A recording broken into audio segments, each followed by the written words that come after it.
হতাশ না হওয়াই ভালো। কারণ হতাশ খুব খারাপ।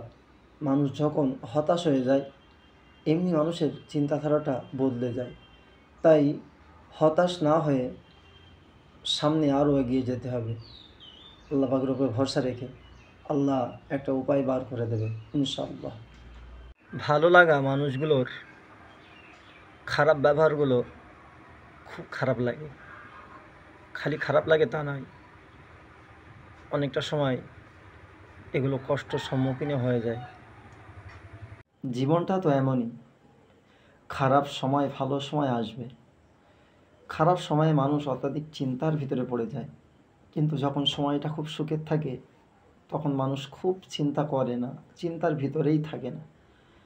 কিন্তু খারাপ সময়টাই মুখে হাসি রেখে ধৈর্য ধরে আল্লাহ পাকের শকর গোজার করা বান্দা বান্দীদেরকে আল্লাহ অত্যাধিক পছন্দ করে।